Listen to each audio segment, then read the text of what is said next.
Pernah kepikiran gak guys? Gara-gara ini burung bikin kematian 45 juta orang. Bahkan banyak dari mereka yang sampai harus makan saudaranya sendiri, cuy. Gila.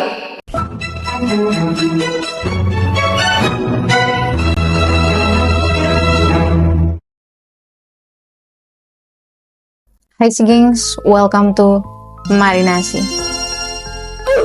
Makasih banyak udah klik video kali ini guys. Kalau di minggu lalu kita udah bahas tentang fakta sama teori-teori mumi Fir'aun guys, yang ketemunya itu gara-gara kambing dan kemungkinan siapa Fir'aun yang tenggelam di laut. Nah, video yang hari ini itu nggak kalah mencengangkan sekaligus bikin miris guys. Dimana ada tragedi di Cina yang gara-gara burung ini bikin kematian 45 juta orang. Waduh, maksudnya bagaimana tuh, Man?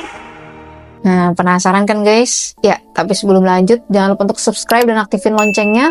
Cek juga barang untuk konten dan produktivitas adanya di description box. Tanpa berlama-lama, langsung aja kita cari paham ke pembahasannya. Oke, kejadian ini tuh bermula di tahun 1958 ya guys. Melibatkan seorang pemimpin Partai Komunis Tiongkok yang namanya Mao Zedong. Di mana beliau ini tuh punya agenda yang namanya lompatan jauh ke depan. Nah, ini bukan jenis olahraga ya guys ya, tapi nama sebuah kebijakan yaitu Great Leap Forward. Ya, intinya dari kebijakan ini, si Mao Zedong itu berambisi guys untuk memodernisasi Tiongkok jadi negara industri dalam waktu yang cepat. Intinya beliau pengen shortcut lah gitu. Nah, ada beberapa langkah yang dilakuin dalam kebijakan ini. Apa aja tuh, Mar? Kalau misal kita baca tuh, kebijakan-kebijakan apa yang dilakukan, kebanyakan yang berfokus pada bidang pertanian sama industri guys. Kalau yang pertanian, ini tuh para petani dilarang punya lahan pertanian pribadi. Itu semua mesti dikolektif dan diawasi sama pemerintah lah. Ada juga nih guys, yang bakal jadi inti pembahasan kita. Namanya itu kebijakan kampanye 4 hama. Dan inti dari kampanye 4 hama ini adalah buat ngebantai 4 jenis hewan. Lalat, nyamuk, tikus, oke ini masih normal. Sama burung pipit guys. Kok burung pipit sih? Nah iya guys, soalnya nih burung itu dianggap hama karena suka makan biji-bijian, yang mana biji-bijian itu jadi sumber pangan utama di Tiongkok pada saat itu. Anyway, back to the topic guys. Apakah kebijakan ini berhasil buat memodernisasi Tiongkok dalam waktu cepat? Meluncur kita guys.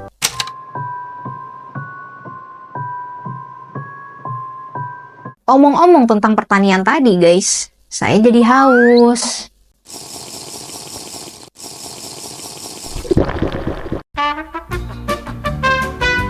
Para petani ini kan dipaksa ya guys untuk nyerahin hasil produksi pribadi mereka dan gabung lah tuh sama pemerintah untuk kebijakan tadi. Tapi anehnya guys, kebijakan ini tuh malah ngurangin lahan produksi buat biji-bijian yang saat itu jadi 80% sumber pangannya Tiongkok. Lah kok kontradiksi?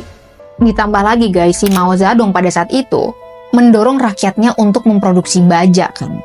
Jadi banyak petani ini yang bukannya pada ke ladang, mereka malah diminta untuk melebur logam untuk produksi baja di belakang rumah mereka. Lah ini kan nggak realistis ya guys ya. Ini para petani juga kebanyakan nggak kompeten buat bikin baja. Makanya banyak hasilnya itu yang jadi besi-besi nggak berkualitas. Jadinya nggak bisa dijual juga guys. Udah Mar, masalahnya sampai situ aja.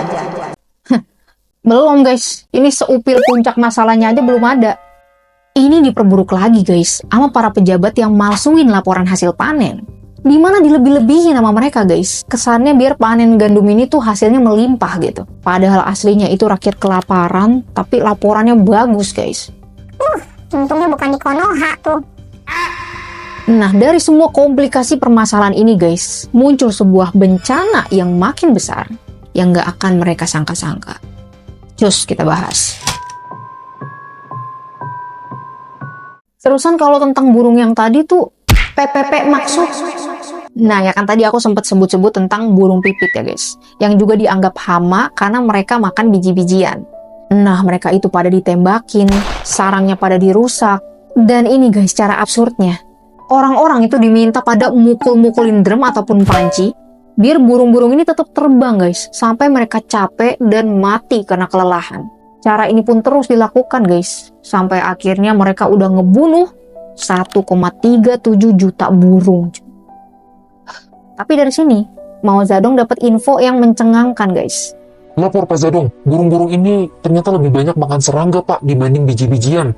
Nah loh, udah dibunuh tuh 1,37 juta burung, ya kan? Apa hendak dikata, guys, nasi sudah menjadi perak. Burung-burung pada dibantai, abis itu terbitlah belalang yang sangat banyak. Mereka ngabisin tuh semua tanaman yang tersisa ya. Dalam waktu 1 tahun diterapin kebijakan itu ya. Sepertiga dari provinsi Cina itu pada kelaparan. Nggak butuh waktu lama, dalam waktu 3 tahun guys. Udah ada 1 juta orang yang tewas. Tewas guys levelnya ya. Karena kelaparan di Cina itu.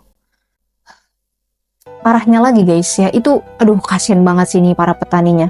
Mereka itu sampai disiksa, dipukulin atau bahkan dibakar hidup-hidup kalau nyampein hasil panen yang nggak sesuai sama ekspektasi.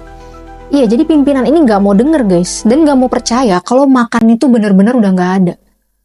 Padahal mereka sendiri yang bikin kayak begitu tadi. Ribuan masyarakat, aduh ya Allah.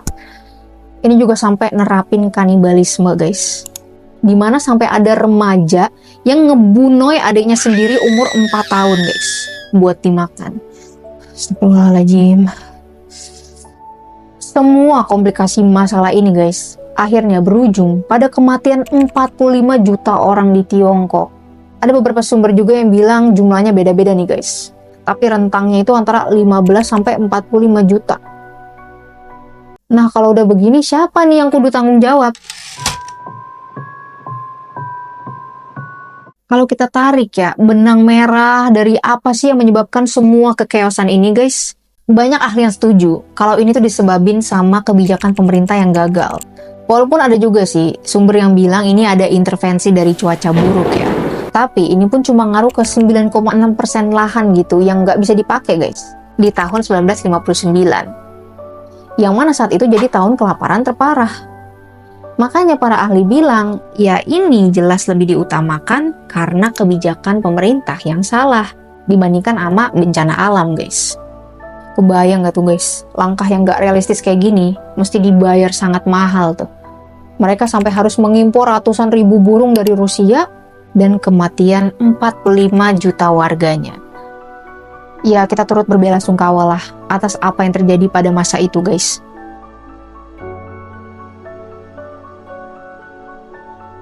Oke guys, itu dia adalah untuk video hari ini. Gimana menurut kamu? Kalau misalnya ada tambahan, request, koreksi, langsung aja tulisin di komen. Jangan lupa like, subscribe, dan share video ini. This is Marinasi. Oke, segitu dulu. Bye-bye guys.